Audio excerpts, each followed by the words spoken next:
ಪೌರಾಡಳಿತ ಸಚಿವ ರಹೀಂ ಖಾನ್ ಅವರ ತವರು ಜಿಲ್ಲೆ ಬೀದರ್ ಜಿಲ್ಲೆಯ ಬಸವ ಕಲ್ಯಾಣ ತಾಲೂಕಿನ ಗುತ್ತಿಗೆ ಆಧಾರದ ಪೌರ ಕಾರ್ಮಿಕರು ಸಂಕಷ್ಟಕ್ಕೆ ಸಿಲುಕಿದ್ದು ಕಳೆದ 1 ವರ್ಷದಿಂದ ಸಂಬಳ ಇಲ್ಲದೆ ಪರದಾಡುವಂತ ಪರಿಸ್ಥಿತಿ ನಿರ್ಮಾಣವಾಗಿದೆ. ಕಳೆದ 1 ವರ್ಷದಿಂದ ಪ್ರತಿ ತಿಂಗಳು ಸಾಲ ಮಾಡಿ ಜೀವನ ನಡೆಸುತ್ತಿದ್ದೇವೆ.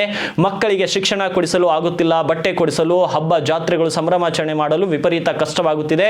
ನಮಗೆ ಸಂಬಳ ಕೊಡಿಸಿ ಅಂತ ಇಲ್ಲಿನ ಮಾಜಿ ಶಾಸಕ ಮಲ್ಲಿಕಾರ್ಜುನ್ ಖೂಬಾ ಅವರ ಗೃಹ ಕಚೇರಿಗೆ ಬಂದು ಅವರ ಮುಂದೆ ಕಾರ್ಮಿಕರು ತಮ್ಮ ಸಂಕಷ್ಟವನ್ನು ತೋಡ್ಕೊಂಡಿದ್ದಾರೆ. ಕೊರೋನಾ ಸಂದರ್ಭದಲ್ಲಿ ತಮ್ಮ ಜೀವದ ಹಂಗನ್ನ ತೊರೆದು ಕೆಲಸ ಮಾಡಿದ ಇವರೆಲ್ಲ ಈಗ ಹಗಲಿರುಳು ರಾತ್ರಿ ಎಲ್ಲ ಕೆಲಸ ಮಾಡಿದ್ರು ಕೂಡ ಅಧಿಕಾರಿಗಳು ಕರೆ ಮಾಡಿದ್ರೆ ಹಾಜರಾಗಿ ಕೆಲಸ ಮಾಡುತ್ತಿದ್ದೇವೆ, ಆದರೆ 1 ವರ್ಷದ ಸಂಬಳ ಇಟ್ಕೊಂಡ್ರೆ ನಾವು ಜೀವನ ನಡೆಸುವುದು ಹೇಗೆ? ದಯವಿಟ್ಟು 1 ವರ್ಷದ ಸಂಬಳ ಕೊಡಿಸಿ ಎಂದು ಮಾಜಿ ಶಾಸಕ ಮಲ್ಲಿಕಾರ್ಜುನ್ ಖೂಬಾ ಅವರ ಮುಂದೆ ಕಾರ್ಮಿಕರು ಒಳಲನ್ನ ತೋಡ್ಕೊಂಡ್ರು. ಕಾರ್ಮಿಕರ ಸಮಸ್ಯೆಗಳನ್ನು ಆಲಿಸಿದಂತ ಮಾಜಿ ಶಾಸಕರು ಸಚಿವ ರಹೀಂ ಖಾನ್, ಶಾಸಕ ಶರಣು ಸಲ್ಗಾರ್ ಮತ್ತು ವಿಧಾನ ಪರಿಷತ್ ಸದಸ್ಯ ಎಂಜಿ ಮೂಳೆ, ಮಾಜಿ ವಿಧಾನ ಪರಿಷತ್ ಸದಸ್ಯ ವಿಜಯ್ ಸಿಂಗ್, ಮೀನುಗಾರಿಕೆ ಅಭಿವೃದ್ಧಿ ಮಂಡಳಿ ರಾಜ್ಯಾಧ್ಯಕ್ಷೆ ಮಾಲಾ ಬಿ ನಾರಾಯಣರಾವ್ ಹಾಗೂ ಸಂಬಂಧಪಟ್ಟ ಅಧಿಕಾರಿಗಳಿಗೆ ಫೋನ್ ಕರೆಯಲ್ಲಿ ಮಾತನಾಡಿ ಕಾರ್ಮಿಕರ ಸಮಸ್ಯೆ ಬಗ್ಗೆ ಚರ್ಚಿಸಿದ್ರು. ಕೂಡಲೇ 12 ತಿಂಗಳ ಸಂಬಳ ಬಿಡುಗಡೆ ಮಾಡಿಸಬೇಕು ಅಂತ ಆಗ್ರಹಿಸಿದ್ರು. ಇನ್ನು ಕೆಲವು ದಿನಗಳಲ್ಲಿ ನಿಮಗೆ ಸಂಬಳ ಕೊಡಿಸುವ ಕೆಲಸ ಮಾಡುತ್ತೇನೆ, ನಿಮ್ಮೊಂದಿಗೆ ನಾನಿದ್ದೇನೆ, ಧೈರ್ಯವಾಗಿರಿ, ನೀವೆಲ್ಲ ಕರೆದರೆ ನಿಮಗೆ ನ್ಯಾಯ ಕೊಡಿಸುವ ಸಲುವಾಗಿ ನಾನು ಸದಾ ಸಿದ್ಧನಿದ್ದೇನೆ ಅಂತ ಕಾರ್ಮಿಕರಿಗೆ ಖೂಬಾ ಅವರು ಧೈರ್ಯವನ್ನ ತುಂಬಿದ್ದಾರೆ.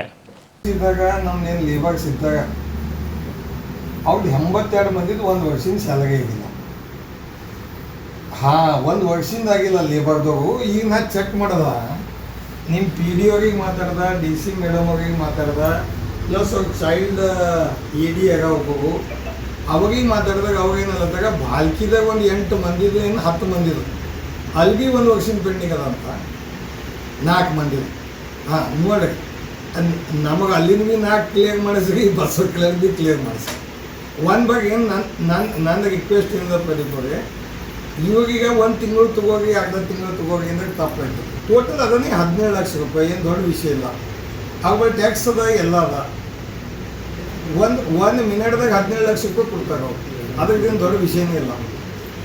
1 ತಿಂಗಳು ತಗೋರಿ, ನೀವು 2 ತಿಂಗಳು ತಗೋರಿ ಅಂದ್ರೆ ಬದುಕಬೇಕು. ಹೆಂಗೆ ನಾವೇ ಲೇಬರ್ ಇರ್ತೀವಿ ಅಂದ್ರೆ ಹೆಂಗಾಯ್ತು ಲೆಕ್ಕ ಹಾಕಂಗೆ. ಅದಕ್ಕೆ ನಾ ರಹೀಂ ಖಾನ್ರಿಗೆ ಇದು ಮಾತಾಡೀನಿ. ಈಗ ಅವ್ರು ಸಿ ಎಮ್ ಅವ್ರ ಸಂಘಟ ಅಂತ ನೀವು ಯಾರಿಗೆ ಹೇಳ್ತೀರಿ ಹೇಳಿ, ನೀವು ಇದು ಕ್ಲಿಯರ್ ಮಾಡಿಸಿ. ಇಲ್ಲಾಂದ್ರೆ ಸಾಬಾಗ ಹೆಸರು ಕರಾಬ, ನಮ್ಮ ಸಿ ಎಮ್ ಸಾಬಾಗ ಹೆಸರು ಕರಾಬ. ಜಾಗ ಹೀಗೆ ಮಾತಾಡಿ ಪ್ಲೀಸ್.